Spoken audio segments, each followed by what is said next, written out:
ኢየሱስ አማላጅ ነው። አዎ አማላጅ ነው እንድልን ፈልገው ኢየሱስ ፈራጅ አዳኝ እንጂ ኢየሱስ አማላጅ አይደለም። በመጽሐፍ ቅዱስ ውስጥ ኢየሱስ ክርስቶስ በአባቱ ቀኝ ተቀመጠ እንጂ ቆመ የሚልበት ቦታ የለም። የሚልበት ቦታ ቆመ የሚልበት ቦታ ከመጣህልኝ ኢየሱስ አማላጅ ነው በሚለው አምንልሃለሁ። ሰላም ሰላም ቅዱሳን እንዴት ናችሁ? የኢየሱስ ስም የተባረከ ይሁን። ዛሬም በተለመደው ሰዓት መጥተናል። ሰብስክራይብ ሼር ማድረጋችሁን እንዳትረሱ። ወዳችኋለሁ። ቀጥታ ወደ ቪዲዮ። ኢየሱስ አማላጅ ነው። አዎ አማላጅ ነው እንድልን ፈልገው ኢየሱስ ፈራጅ አዳኝ እንጂ ኢየሱስ አማላጅ አይደለም። በመጽሐፍ ቅዱስ ውስጥ ኢየሱስ ክርስቶስ በአባቱ ቀኝ ተቀመጠ እንጂ ቆመ የሚልበት ቦታ የለም። የሚልበት ቦታ ቆመ የሚልበት ቦታ ከመጣህልኝ ኢየሱስ አማላጅ ነው በሚለው አምንልሃለሁ። መቀመጥ የማን ስራ ነው? የዳኛ ስራ ነው። መቆም ደግሞ የማን ስራ ነው? የጠበቃ ስራ ነው። ይህ ማለት ኢየሱስ አማላጅ ሳይሆን ኢየሱስ ፈራጅ እንጂ አማላጅ አይደለም ማለት ነው። መላእክቶችን ብናይ እኔ ኃያሉ ሚካኤል በእግዚአብሔር ፊት የምቆም ነው የሚለው የሚያማልዱት ቅዱሳንና መላእክቶች ናቸው። በአዲስ ኪዳንም በብሉይ ኪዳንም ብናይ ኢየሱስ ከአባቱ ዘንድ ተቀመጠ እንጂ ቆመ አይልም። ተቀመጠ ማለት ደግሞ ኢየሱስ ክርስቶስ ከአባቱ ዘንድ ተቀመጠ ማለት ደግሞ እኩል ተቀመጠ ማለት ነው። ይህ ማለት ኢየሱስ ክርስቶስ ፈራጅ እንጂ አማራጭ አይደለም ማለት ነው። አናደር ስሜታዊ ሆነን የኛ ይበልጣል በቃ የኛ አንደኛ ብለን ሳይሆን መጽሐፍ ቅዱስ ውስጥ ባለው ነገር ነው የምንነጋገረው። አይሻልም? መጽሐፍ ቅዱስን አንብበሃል ወይ? አሁን የተናገርከው በሙሉ መጽሐፍ ቅዱስ ውስጥ አለ ወይ የለም የሚለውን ነገር ከመጽሐፍ ቅዱስ እናያለን። አረ ለእንደዚህ አይነት ሰዎች መልስ አያስፈልግም ምናምን ብላችሁ የምታወሩ ሰዎች አሉ። እሱ የሚናገረውን አምኖ ገደል የሚገባ ሰው ስላለ ቢያንስ አንድ ሰው ሰምቶ አምልጦ ወደ እግዚአብሔር ቢወጣ በጣም ደስ ይላል። ለዛ ነው እና የኢየሱስ ስም የተባረከ ይሁን። መጽሐፍ ምን ይላል የሚለውን ከመጽሐፍ ቅዱስ እናያለን። ሐዋርያት ሥራ ምዕራፍ 7 ቁጥር 56 ብሎ ይናገራል። እነሆ ሰማይ ተከፍቶ የሰው ልጅ በእግዚአብሔር ቀኝ ቆሞ አየው አለ። ምን ማለት ፈልገን? ልክ ሲከራከር እንደዚህ ወራይታቸው አይ አትቆም ተቀመጥ ብሎ ወንበር ሰጥቶ እንደመጣ ሰው እኮ ነው የሚከራከረው። መጽሐፍ ቅዱስ የሚለው ሌላ፣ ይሄ የሚያወራው ሌላ።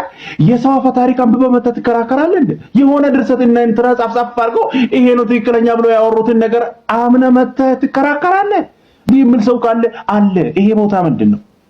አለ እኮ የጠበቃ ስራ መቆም ነው፣ የእንትና መቀመጥ ነው። አረ ይሄን ፖለቲካ አስቀምጥና እስቲ መጽሐፍ ቅዱስን አንብብ። መጽሐፍ ምን ይላል? ይሄው ልጆች ሆይ ኃጢአት እንዳታደርጉ ይህን ጽፍላችኋለሁ። ማንም ኃጢአትን ቢያደርግ ከአብ ዘንድ ጠበቃ አለ፣ እርሱም ጻድቅ የሆነው ኢየሱስ ክርስቶስ። ወይኔ አላነበብኩም ማለት ማንን ገደለ? ካላወቅ ጠይቅ። ይሄው መልስ አለ። አላወቅኩም ምናልባት ድንገት አንተ ታውቀዋለህና በአብ ቀኝ አማላጅ ኢየሱስ አይደለም። እሺ ተተነዋል። መጽሐፍ ቅዱስም ይላል ግን እሱን እንርሳውና ማርያም በአብ ቀኝ ቆማለች የሚል ቦታ አለ ወይ ከስካር በፊት ብንሰራ አይሻልም? ቪዲዮ ማለት ከጡዘት በፊት ብንሰራ አይሻልም ወይ? ከምርቃና በፊት ቪዲዮ ብንሰራ አይሻልም? ጡዘን መጠረን ይሄንን አምኖ የሚቀበል ሰው አለ። መዳን በኢየሱስ ነው። አማላጅ ኢየሱስ ነው። ሮሜ 8:34 ላይ የሚል እዳማ መጥቶ ይችላል። ሌላው አስፈላጊ ከሆነ ይጨመራል። ኢየሱስ ለዘላለም ጌታ ነው። አማላጅ ነው። ምንም ማድረግ አይቻልም። የምትከተላት ቤተክርስቲያን ጽኑ መከራ፣ ጽኑ ስቃይ፣ በደል፣ መገፋት፣ መጠላት የሚደርስባት ከሆነ ያቺ ቤተክርስቲያን የክርስቶስ ቤተክርስቲያን ነች።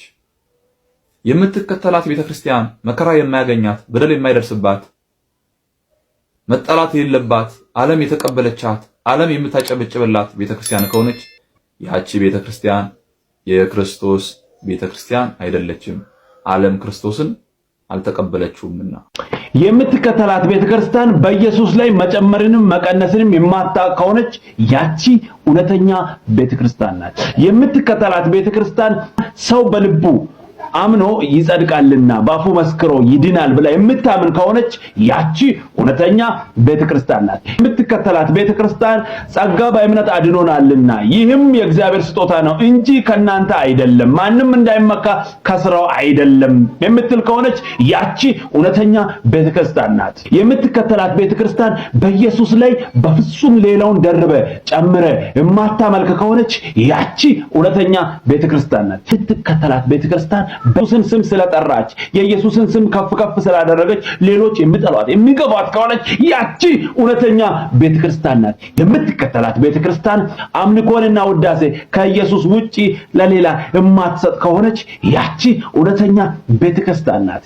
ኢየሱስ ብቻውን ጌታ ነው። ኢየሱስ ያድናል።